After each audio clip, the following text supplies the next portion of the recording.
السلام عليكم مشاهدي الكرام، نتمنىكم تكونوا بخير وعلى خير، ومرحبا بكم في قناه شهيوات سكينه. اليوم ما غاديش نقدم لكم شهيوه، ولكن غنشارك معكم كيفاش غنخيط الطلامط والمخاد ديالهم. اول حاجه غناخذ الثوب، غادي نطلقه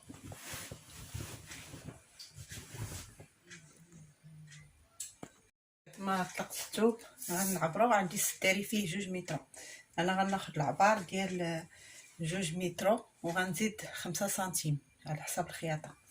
اول حاجه غنعبر من الراس حتى للراس، والعرض ديال هاد الثوب راه فيه 1 متر و40 عبرت.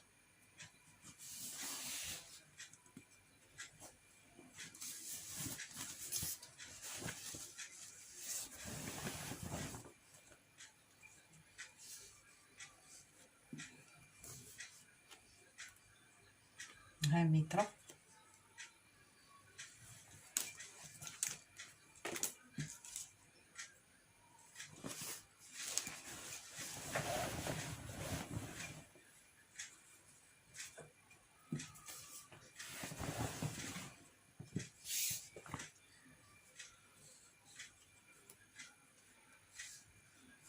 خاص المترو يتحط على الثوب باش ما يكونش تتقلبوا. بعدا في الاول قلبوا الثوب اللي يكون فيه شي ديكالاج ولا شي حاجه كيدوب. هادو هما 2 متر، هما 2 متر وغنزيد 5 سنتيم حتى لهنا. انا علمتها بالفيتر وغادي نقطعها ونرجع نوري الميطه اللي فيها 2 متر و5 سنتيم. ها هي قطعتها وثنيتها على 2. دابا غنحطها وندوز باش نفصلها معكم الجناب اللي تيجيو في الداري. مع انا السداري عندي فيه غير 60 سنتيم. غناخذ الثوب على العرض ديالو ونثنيه على 2 بحال هكا، وغناخذ معنا قلت لكم عندي السداري اللي غنخدم عليه عنده فيه غير 60 في العرض ديالو. غنقص هكا شويه باش ناخذ غير 63، تنزيد تناخذ ديك 60 ديال العبار وديك 3 سنتيم. دابا فشتني على 2 غتعطيك 2 جناب، الجنب اليمين على اليمين والجنب اللي على اليسار.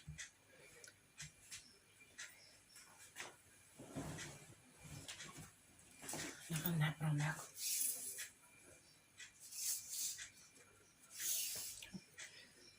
ناخذ 63.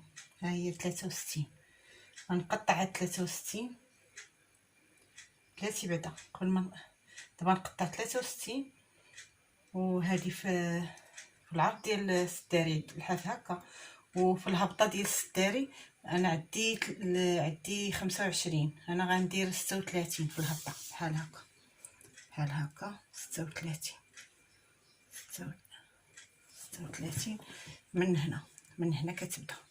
ها هي 36. اذا هنا 36 على 63 على 63.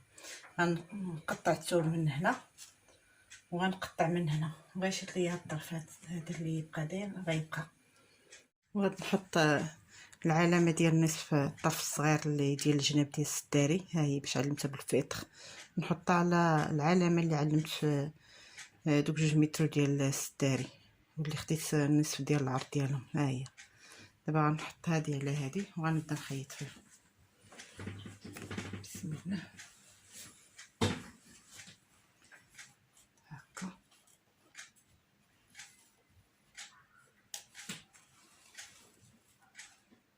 غنبقى الثوب مع الثوب.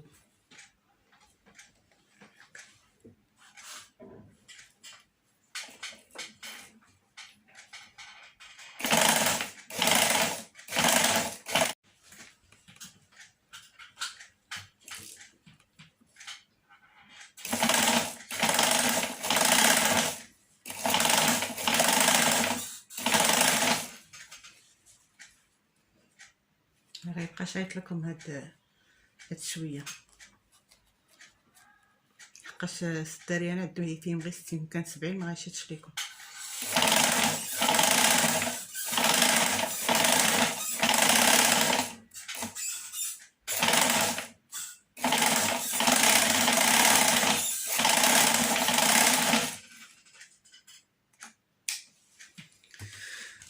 وغنوريكم الشكل اللي باش نقلبو الثوب. ها القمت اللي حصلنا عليه الاول، غنخيط دابا القمت الثاني.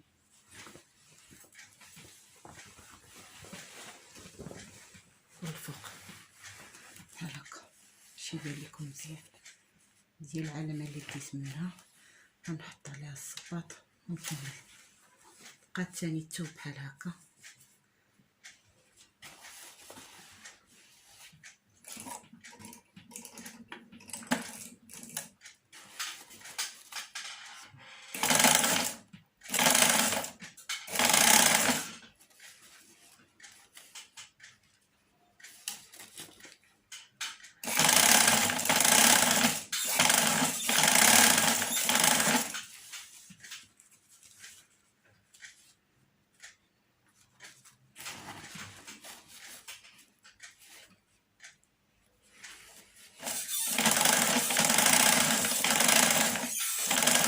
وصلنا عاوتاني للراس ديال القنت، غنهزو الصباط بحال هكا. نبقاو نلعبو غير بهداك الطرف القصير اللي الفوق التحتاني، بلا ما ندوروه ما والو. هاد الصغير هكا صافي. نهبطو الصباط. عندك الثوب يبقى متني لكم من الداخل، اللي تجي فوق الخياطه غيجي فيه ديكالاج.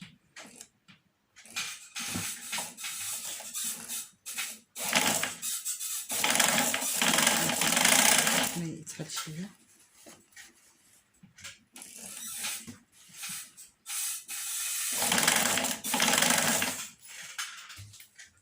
غنقطعو الخيط.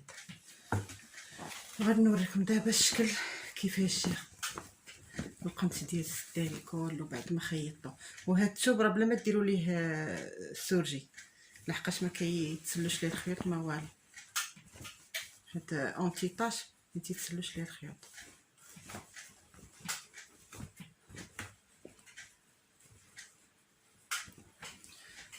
وها الشكل اللي حصلنا في ديال القناة ديال القنت ديال السداري. دابا غنمشي نخيط القنت الاخر وغنرجع نوريكم كيفاش خيطت الجنب الثاني. ها الشكل اللي حصلنا عليه. دابا غنبدا غنعاود ليه الخياطه على هذا الشكل. غنشدو هاد الثانيه هادي اللي تحت غنتنيوها بحال هكا، نحطو على هاد الشكل باش ما يتحلش لينا بحال هكا.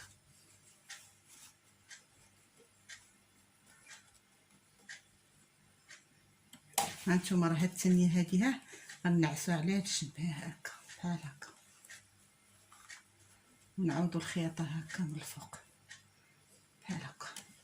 غنعاود نخشي يدي من التحت باش نقاد هاد الخياطه اللي الثوب اللي بقى لتحت باش يجي كله على هاد الاتجاه. وغنبدا نخيط بحال هكا باش ما يتحل ما والو.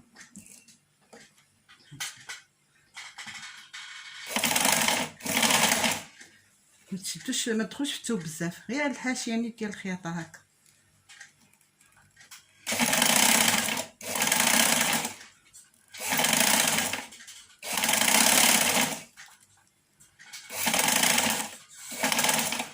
وغنبقى غادي على هاد الطريقه كامله تنعاود الحاشيه كلها ديال سميتو ديال هاد الخياطه كامله درتها.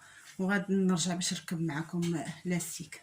خليت هذيك الخياطه غنجي لهاد الطرف ديال السداري من التحت باش نركب لاستيك. غنعبر من هذا شي الطرف اللي بقى شايط من هنا حتى لهنا، غنعبر 20 سنتيم ونعلم. ونفس الشكل بالنسبه للجهه الاخرى حتى هي راه علمتها. ها هي كنعبر هكا بحال هكا 20 سنتيم. ها هي قد دابا غنبدا نركب في لاستيك تناخدو غليظ بحال هذا الشكل. غناخد لاستيك غنتنيه بحال هكا وغنتني الثوب شويه. هاد شويه اللي بقى شايط بلا ما نقطعوه غنديرو ليه بحال هكا، ندخلوه في لاستيك بحال هكا باش يجي مقاد معاه. غنبدا من هنا بعد ما تنيت لاستيك على هذا الشكل غنديرو بحال هكا نلوي على الثوب بحال هكا.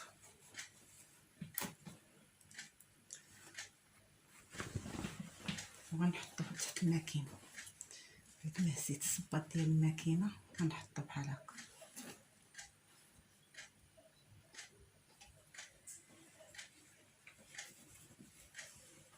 تبقى هكا. ولاستيك نبقاو نجروه تنشدو ليه بعدا الراس هو الاول. نخيط شويه بديت نشد لاستيك بحال هكا.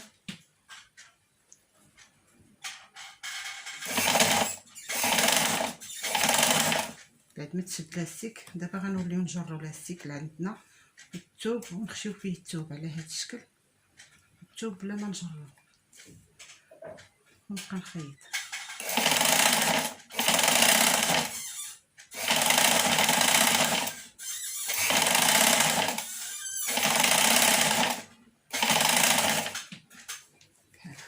هادشي الجهه اللي بقات خارجه من القطع حتى ما والو، نيتها غير لداخل باش ما نضيعوش الثوب. وهاد لاستيك نبقى نجر على هاد الشكل.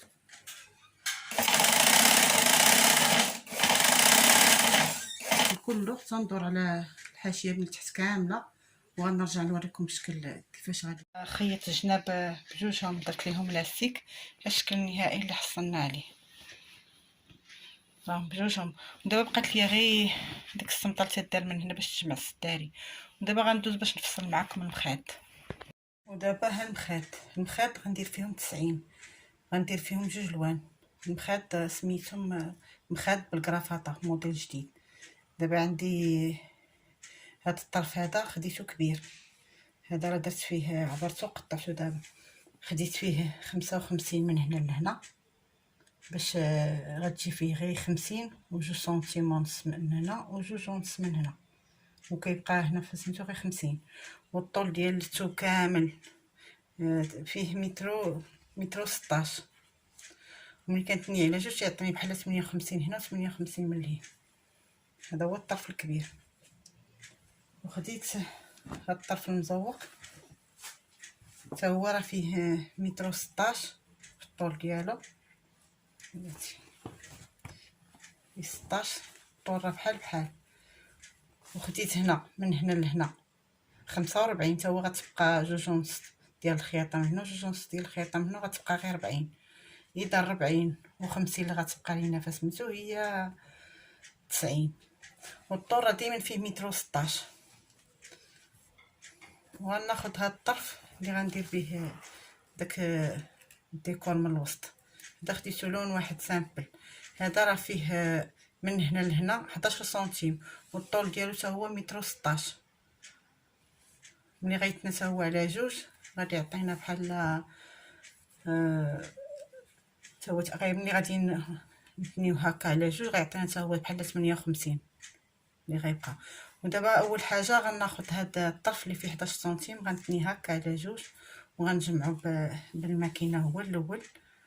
عاد نرجع منين نساليه كله نجمعو بالماكينه غنرجع باش نسيه مع هاد الطرف. حاجه غنخيط هاد الباندا غنحط الراس على الراس باش ما تجينيش بفوت بهذا الشكل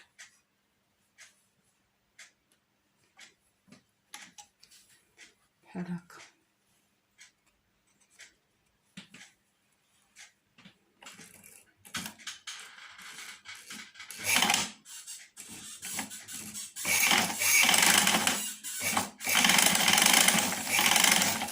غنبقى هكا تنجمعها كلها.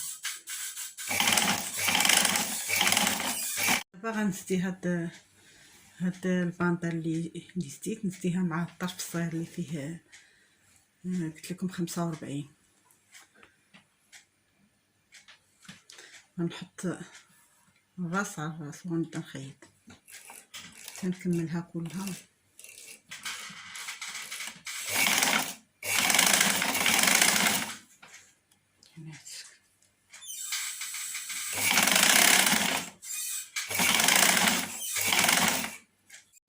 كملت الخياطه ديال هاد الطرف كله. دابا غادي ناخد الطرف الاخر، هذاك الطرف الكبير اللي فيه 55. هاد الوجه ديال اللي رطب غنديرو مع هاد الوجه. داك تنساو تخيطوا على مقلوب، غنديرو هكا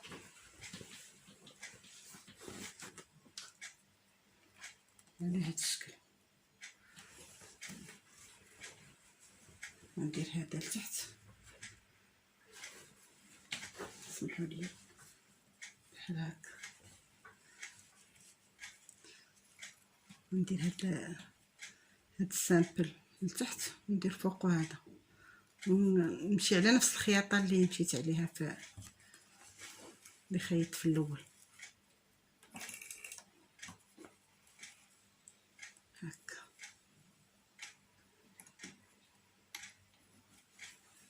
دائما تبقاو تحاولوا تقادوا الثوب باش ما يجيش واحد خارج على واحد ولا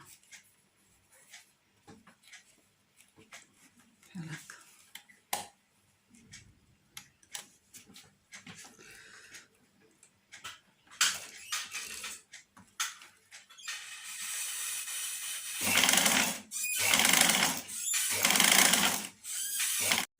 هاد الثوب سامبل مع هاد الشكل اللي جا. دابا خاص هاد البانطا نديرها على هادي باش ملي درتها على هاد الجهه ما غاديش يبان لي هاد اللون ديال البانطا. انا بغيت نديرها على هاد الجهه باش تعطي شويه اللون لهاد دابا غندوز هنا بحال هكا، نخيط غير واحد نص سنتيم، ندوزو من الخياطه من هنا تنكملها كلها بحال هكا. هكا نتم غادي نفتح فيها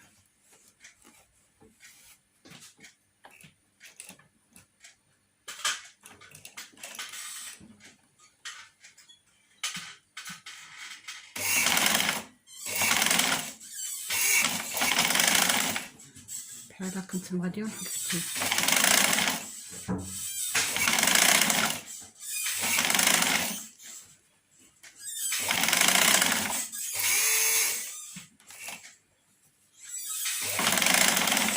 نبقى غادي على نفس الطريقه، نبقى هكا نجبد نحل الثوب باش ما يبقاش لي يمكن تنسالي هاد الخياطه كلها. بعد ما ساليت الخياطه ديال هاد البانطه هادي راه كنت خيطتها من هاد الجنب من هنا باش هذا ما يبقاش يتحل من هنا، باش تجي خياطه سهله. خيطو من هاد الجنب وخيطو من هاد الجنب على هاد الشكل. ودابا غندوز باش نخيط السلسله. نحط هذا على هذا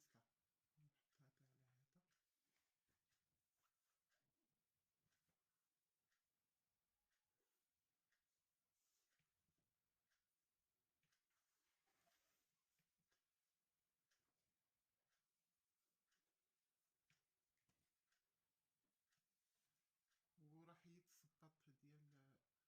ها هو درت الصباط ديال السلسله وغنخلي مترو سنتيم من سنتيم ونص من هنا لهنا وسنتيم ونص من هنا لهنا. ودابا غنجي لهنا غنخلي واحد 5 سنتيم. غنخيط هكا يبقى الثوب بحال هكا. راه عبرت من هنا لهنا 5 سنتيم حتى لهنا.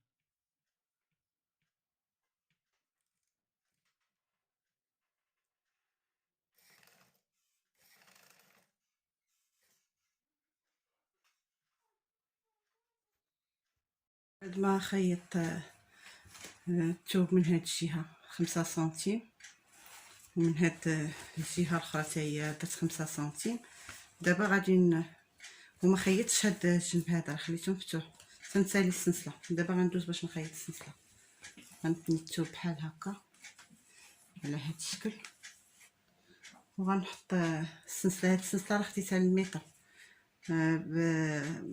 بدرهم المترو هي والراس ديالها.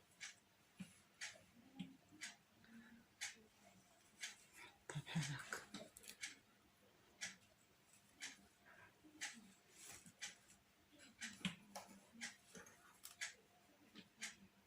بحال هاد الشكل.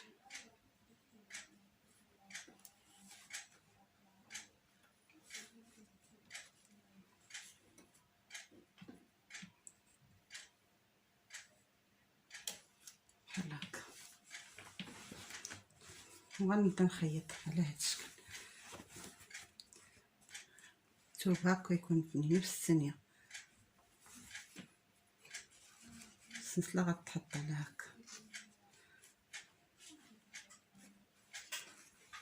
باش نطلع هاد الراس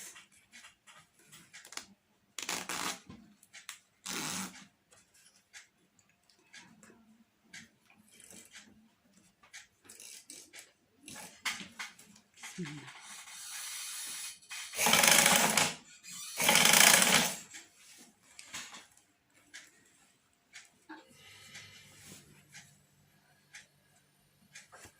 بحال هكا تنسالي الخياطه ديالي.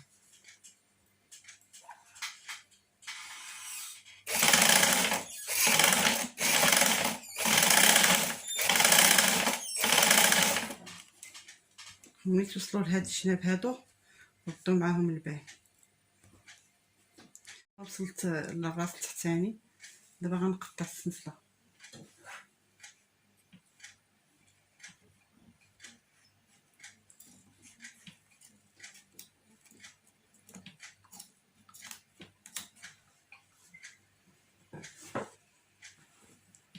دابا غنحل السلسله لتحت بحال هكا، نكمل هنا.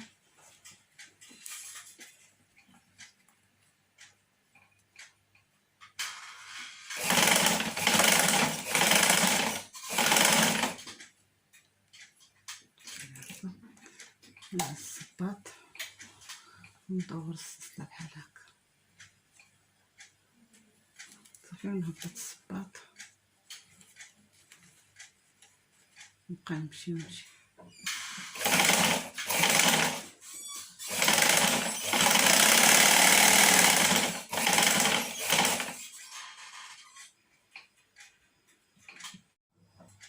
نحطها بحال هكا وندور عاوتاني الصباط، غندور الثوب بحال هكا، غنبني بحال هكا. السلسله خصها نحلها صافي، غنحط بحال هكا صافي، نهبط الصباط من تما غادي على هاد الشكل.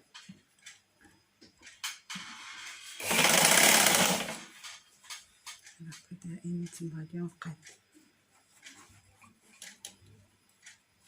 ردوا البال اللي يبقى هاد الثوب تحت هاد الثوب وغادي يتجمع لكم بحال هكا.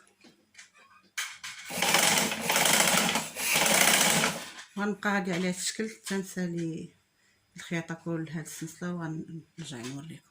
ساليت الخياطه ديال السلسله هاد الشكل اللي حصلت عليه. دابا غندوز باش نخيطها من الداخل من الجناب. غنبدا نخيط بعد ما ركبت الصباط الاخر ديال الخياطه. دابا غنبدا نخيط.